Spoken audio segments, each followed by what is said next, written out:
Hello friends, എല്ലാ കൂട്ടുകാർക്കും സ്വethacbi കിച്ചൻ്റെ പുതിയൊരു എപ്പിസോഡിലേക്ക് സ്വാഗതം. ഞാനിന്ന് വന്നേക്കുന്നത് ഒരു അടിപൊളി ഉണക്കച്ചെമ്മീൻ ഫ്രൈയുടെ റെസിപ്പിയുമായിട്ടാണ്. അപ്പോൾ എങ്ങനെയാണ് ഈ ഉണക്കച്ചെമ്മീൻ ഫ്രൈ ഉണ്ടാക്കുന്നതെന്ന് നമുക്ക് നോക്കാം.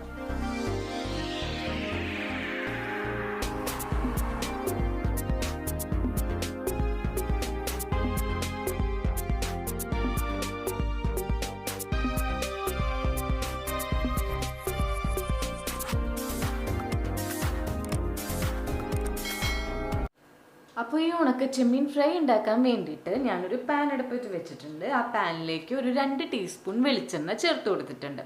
ഇനി നമ്മൾ ഇതിലേക്ക് ചേർത്ത് കൊടുത്തിരിക്കുന്നത് തിന്നായിട്ട് അരിഞ്ഞിരിക്കുന്ന സവോളയാണ്. ഒരു 2.5 സവോളയാണ് ഞാൻ എടുത്തേക്കുന്നത്. മീഡിയം സൈസ് സവോളയാണ് എടുത്തേക്കുന്നത്. അപ്പോൾ ഇതുകൂടി നമുക്ക് ആഡ് ചെയ്ത് കൊടുക്കാം.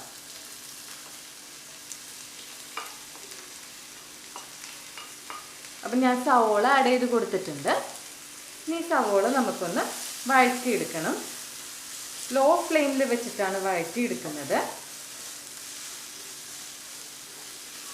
നന്നായിട്ട് സവോള വഴണ്ടി വരണം. അപ്പം ഇതൊന്ന് നന്നായിട്ടൊന്ന് സോട്ട് ചെയ്തിട്ട് നമ്മൾ ഇതിൻ്റെ കൂടെ തന്നെ ഉണക്കച്ചെമ്മീനും കൂടി ആഡ് ചെയ്ത് കൊടുക്കുകയാണ്. അപ്പോൾ തലയും പാലും കളഞ്ഞിട്ടുള്ള ഉണക്കച്ചെമ്മീനാണ് എടുത്തേക്കുന്നത്. ഇത് ഏകദേശം ഒരു 1/4 കപ്പ് ഉണക്കച്ചെമ്മീനാണ് ഉള്ളത്. അപ്പോൾ ഇതും കൂടി ആഡ് ചെയ്തിട്ടുണ്ട്. ഇനി നമുക്കിതെല്ലാം നന്നായിട്ട് വഴറ്റിയെടുക്കാം. ഇതിൽ വേറെ ഇപ്പം ഞാൻ ഉപ്പോ മുളകോ ഒന്നും ഇട്ടിട്ടില്ല. ഉണക്കച്ചെമ്മീനും സവോളയും മാത്രമാണ് ആഡ് ചെയ്ത് കൊടുത്തേക്കുന്നത്. അപ്പോൾ ഇത് രണ്ടും കൂടി നമ്മൾ നന്നായിട്ടൊന്ന് വഴറ്റിയെടുക്കണം. ഇതിൻ്റെ അപ്പോൾ ഒരുമിച്ചിടുമ്പോൾ എന്ന് വെച്ചിട്ടുണ്ടെങ്കിൽ സവോള വഴണ്ടി വരുമ്പോഴേക്കും ഉണക്കച്ചെമ്മീൻ കൂടി അതിൻ്റെ കൂട്ടത്തേക്ക് ഇടുന്ന് നന്നായിട്ട് വെന്ത് വന്നോളും. കുറച്ച് ടൈം എടുക്കും ഇതൊന്ന് വഴറ്റിയെടുക്കാൻ വേണ്ടിയിട്ട്. സവോളയുടെ കളറൊക്കെ ഒന്ന് മാറി വരണം. അപ്പം അതുവരെ നമ്മൾ ഇളക്കി കൊടുത്തിട്ട് ഇടയ്ക്കിടയ്ക്ക് ഇളക്കി കൊടുത്തിട്ട് നന്നായി വഴറ്റിയെടുക്കുക. അടച്ചൊന്നും വെക്കുന്നില്ല, അടച്ച് വെക്കാതെ തന്നെയാണ് ഇത് വഴറ്റിയെടുക്കുന്നത്. ഇത്തിരി ടൈം എടുക്കും ഇത് വഴണ്ടി വരാനായിട്ട്. അതാണ് ഈ ഉണക്കച്ചെമ്മീൻ ഫ്രൈയുടെ ടേസ്റ്റ് എന്ന് പറയുന്നത്, ഇങ്ങനെ കിടക്കുന്നത്. അപ്പം നമുക്കിത് നന്നായിട്ടൊന്ന് വഴറ്റിയെടുക്കാം. അപ്പം നമ്മളുടെ ഉണക്കച്ചെമ്മീനും സവോളയും കൂടി ഒരു 5 മിനിറ്റ് ഒന്ന് ലോ ഫ്ലെയിമിലിട്ട് നന്നായിട്ട് മിക്സ് ചെയ്തതിന് ശേഷം നമുക്കിത് ഹൈ ഫ്ലെയിമിലേക്ക് മാറ്റാം. അല്ലാന്നുണ്ടെങ്കിൽ പെട്ടെന്ന് സവോള വഴണ്ടി വരില്ല. അപ്പോൾ ചെറിയ തീയിൽ ആദ്യം ഒരു 5 മിനിറ്റ് ഇട്ട് വഴറ്റിയെടുക്കുക. അതിന് ശേഷം ഹൈ ഫ്ലെയിമിലിട്ട് ബാക്കി നമുക്ക് വഴറ്റിയെടുക്കാം. അപ്പോൾ ഞാനത് ഹൈ ഫ്ലെയിമിലിട്ടിട്ടുണ്ട്. ഇനി ഹൈ ഫ്ലെയിമിലിട്ടിട്ട് ഇത് നന്നായിട്ടൊന്ന് വഴറ്റിയെടുക്കാം. അപ്പോൾ ഹൈ ഫ്ലെയിമിലിട്ടുമ്പോൾ വേറെ പണിക്ക് പോകാൻ പാടില്ല, കരിഞ്ഞ് പോവും. അപ്പോൾ ഇതിൽ കൂടെ തന്നെ നിന്ന് ഇളക്കി കൊടുത്ത് ഫ്രൈ ചെയ്തെടുക്കണം, അല്ലെങ്കിൽ കരിഞ്ഞു പോകാനായിട്ട് ചാൻസ് ഉണ്ട്. നമുക്കിത് വഴണ്ടി വരണ വരെ ഒന്ന് വെയിറ്റ് ചെയ്യാം.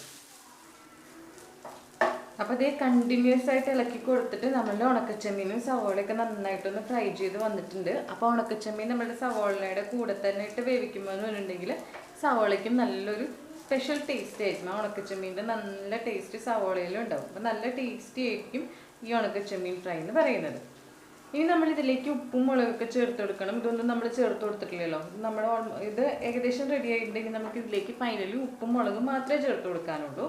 അപ്പം ഞാൻ ഇതിലേക്ക് ആഡ് ചെയ്ത് കൊടുക്കുന്നത് ഒരു 1/2 ടീസ്പൂൺ ഉപ്പാണ്. ഉപ്പിട്ട് കൊടുത്തു, നന്നായിട്ടൊന്ന് മിക്സ് ചെയ്തെടുക്കുക. അപ്പോൾ ഹൈ ഫ്ലെയിമിൽ വെച്ചിട്ട് ചെയ്യുന്നതുകൊണ്ട് തന്നെ 10 മിനിറ്റ് മതി കേട്ടോ അങ്ങനെ ആയി കിട്ടാനായിട്ട്. മാക്സിമം പോയാൽ 10 മിനിറ്റ്. അതിനുള്ളിൽ നമ്മളുടെ ഉണക്കച്ചെമ്മീൻ ഫ്രൈ, അതായത് ഈ സവോളയും ഉണക്കച്ചെമ്മീനും നന്നായിട്ട് ഈ ഒരു കളറിലായിട്ട് കിട്ടും. അപ്പോൾ ഉപ്പ് ചേർത്ത് കൊടുത്തു, ഉപ്പ് നന്നായിട്ട് ഇളക്കി കൊടുത്തു.